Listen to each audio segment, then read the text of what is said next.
Life time science நேயர்களுக்கு வணக்கங்க. இப்போ நம்ம பார்க்குறது ஆங்கில புத்தாண்டு 2026க்கு கடக ராசிங்க. இந்த கடக ராசி நேயர்கள் அனைவருக்கும் எல்லா வளங்களும் வரட்டும், நலமே வரட்டும், வளமே பெறட்டும், புத்தாண்டு நல்வாழ்த்துக்களுங்க.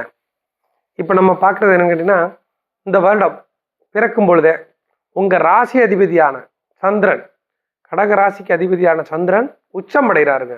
ராசி அதிபதி வருஷம் பிறக்கும் போதே உச்சம் அடைஞ்சிருக்காருங்க. அது ஒரு பெரிய யோகங்க. அதுக்கு அடுத்தபடியா உங்களுக்கு சனியும் 9ஆம் இடத்துல இருந்து நல்ல பலன்கள் தான் வாங்குறாரு. அஷ்டம சனியிலேருந்து இப்போதான் வெளியே வந்திருக்கீங்க. இருந்தாலும் அந்த 12ல இருந்து குரு உங்களுக்கு 6ஆம் வீட்டை பார்க்குறாரு. அதனால உங்களுக்கு கடன்கள்லாம் கொஞ்சம் இருக்கும். அதெல்லாம் சரியாகிறது ஜூன் மாதத்துக்கு மேலே ஆட்டோமேட்டிக்காக சரியாயிருங்க. அதை பற்றி 8ல் இருக்கிற ராகுவும் உங்களுக்கு கொஞ்சம் பிரச்சனைகளை கொடுத்தாலும் குரு பார்வையில் இருக்கிறாருங்க ராகு. அதனால உங்களுக்கு அது பெரிய பிரச்சனைகளாக வராதுங்க. 8ஆம் இடத்துல இருக்கிறது உடல் உபாதைகளை கொடுக்கும். 8ல் ராகு இருக்கிறதுனால உடல் உபாதைகளை கொடுக்கும். இருந்தாலும் குரு பார்வை இருக்கிறதுனால அது அந்த அளவுக்கு பெரிய பாதிப்புகளை கொடுக்காதுங்க. அதுக்கு அடுத்தபடியாக குழந்தைகளாக இருந்தாங்கன்னா குழந்தைங்களுக்கு படிப்பு பொறுத்த மட்டும் இல்லைங்க. இப்போ நீங்கள் கடன் வாங்கியிருக்காங்க, முன்னப்பின்னா அது இருக்குது, பண்ண முடியலங்கிறதெல்லாம் ஜூன் மாதத்துக்கு மேலே ரொம்ப டாப்பாக இருக்குதுங்க. அதுலேயும் இந்த கடக ராசிக்கு ஒரு யோகம் என்னன்னு கேட்டிங்கன்னா, வர ஜனவரி 15ஆம் தேதி தை 1ஆம் தேதிக்கு அப்புறம் 5-10 கூடிய செவ்வாய் உச்சம் அடைகிறாருங்க. அது ஒரு பெரிய யோகங்க கடக ராசிக்கு. ராசிக்கு 5-10 கூடிய செவ்வாய் 7ல் உச்சம் அடைவாருங்க. அது ஒரு மிகப்பெரிய யோகங்க. அதே சமயம் கல்யாணம் நடக்காமல் இருக்கிறவங்களுக்கும் இந்த குரு செவ்வாய் உச்சம் அடைகிறதுனால வரன்கள் தேடி வருங்க. தை மாதம் மாசி மாதத்துக்குள்ளேயே அமையறதுக்கெல்லாம் வாய்ப்புகள் அதிகமாக இருக்குதுங்க. அது படிப்பை பொறுத்த மட்டும் அதே தாங்க. படிப்புலையும் உங்களுக்கு பெரிய பிரச்சனைகள்லாம் ஒன்றும் வராதுங்க.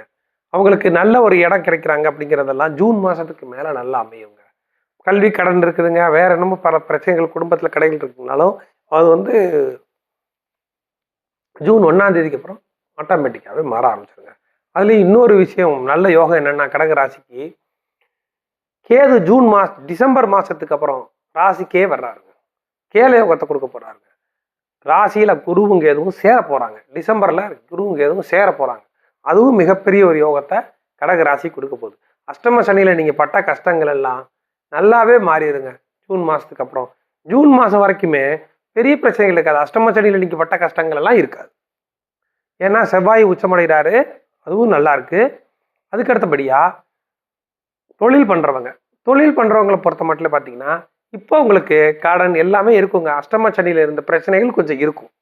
இந்த பிரச்சனைகள் எல்லாமே ஜனவரி 1ஆம் தேதி தை 1ஆம் தேதிக்கு அப்புறம் பார்த்தீங்கன்னா உங்களுக்கு வெளியில இருந்து பண வரவு வர்றதுக்கு நீங்க ரொம்ப இடத்துல கேட்டிருப்பீங்க, பணம் வராமல் இருந்திருக்கும். அதே சமயம் இப்போ இன்னொரு விஷயம்னு கேட்டீங்கன்னா, சொத்துக்கள்ல தகராறு இருந்துட்டே இருந்திருக்கும். அதெல்லாம் வர்ற ஜூன் மாசத்துக்கு மேலே ஆட்டோமேட்டிக்காகவே அது சரியாயிருங்க. அதனால அதை பற்றி கவலைப்பட வேண்டிய அவசியம் இல்லைங்க.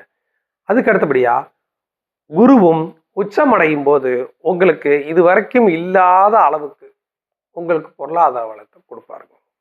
சந்திரன் அந்த கடக ராசியில குரு உச்சமடைகிறதுனால ராசிக்கு 9ஆம் அதிபதியான குரு சந்திரன் கடக ராசிக்கு மட்டும்தாங்க அங்கே வந்து உச்சமடைவார். அது ஒரு மிகப்பெரிய யோகங்க.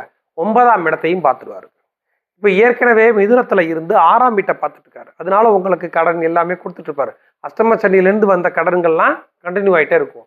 இப்போ ஜூன் மாசத்துக்கு அப்புறம் அதே குரு 9ஆம் வீட்டை பார்க்க ஆரம்பிச்சிருக்காங்க, பாக்கியஸ்தானத்தை பார்க்க ஆரம்பிச்சிருக்காங்க. அப்படிங்கிறப்போ நம்ம அம்மா அப்பா வகையில இருந்து சொத்துக்கள்ல இருந்து வர வேண்டியது எல்லாமே அது உங்களுக்கு வர ஆரம்பிக்குங்க. அதே சமயம் கடன்கள் தீர்றதுக்கு வாய்ப்புகள் அதிகமாக இருக்குங்க ஜூன் மாசத்துக்கு மேலே. அதனால கடக ராசியை பொறுத்த மட்டும் இது வரைக்கும் இருந்த கஷ்டங்கள் இனிமேல் இருக்காதுங்க. அதுவும் ஜூன் மாசத்துக்கு மேலே சொல்ல வேண்டியதே இல்லை, ரொம்ப நல்லா இருக்குதுங்க. இந்த 6 மாதம் ஜனவரியிலேருந்து மே கடைசி வரைக்கும் 5 மாதம் எப்படி இருக்கும் அப்படின்னு கேட்டிங்கன்னா, உங்களுக்கு ஃப்ளோ வந்துக்கிட்டே இருக்கும். பணப்பழக்கம்லாம் இருக்கும், ஆனால் கடன் ஃபுல்லாக குறையாமல் இருக்கும், அவ்வளோதான். அதனால அது ஒரு பெரிய விஷயம் இல்லைங்க. ஜூன் மாதத்துக்கு மேலே அதுவும் சரியாகி வந்துடுங்க. அதுக்கு அடுத்தபடியாக வேலைக்கு போயிட்டு போடுவாங்க. வேலைக்கு போயிட்டு இருக்கிறதுல பதவியெல்லாம் உயர் பதவியெல்லாம் கிடைக்க மாட்டேங்குது அப்படின்னு நினைக்கிறவங்களுக்குலாம் குரு மாற வேண்டிய அவசியமே இல்லைங்க. வர்ற ஜனவரி 15ஆம் தேதி தை 1ஆம் தேதிக்கு அப்புறமே உங்களுக்கு ரொம்ப டாப்பாக இருக்குது. வேலைக்கு போகிறவங்களுக்கு, தொழில் பண்ணுறவங்களை பொறுத்த மட்டும் பாதிப்பு இல்லை. இருந்தாலும் நல்ல வருமானம் எல்லாம் வர்றதுக்கு ஜூன் மாதம் வந்துடணுங்க. அப்போதாங்க அது ரொம்ப நல்லா இருக்கு. மொத்தத்துல கிரக அமைப்புகள் எல்லாமே இந்த வருஷம் கடக ராசிக்கு எல்லாமே நல்ல நிலைமையில இருக்குதுங்க. அதுக்கு அடுத்தபடியா சந்திரன், ராசியாதிபதி சந்திரன் வருடம் பிறக்கும் போதே உச்சத்துல இருக்கிறாருங்க. இதுக்கு மேல வேற என்ன வேணும் இந்த ராசிக்கு? அந்த அளவுக்கு நல்ல யோகத்தை அவர் கொடுக்க போறாருங்க.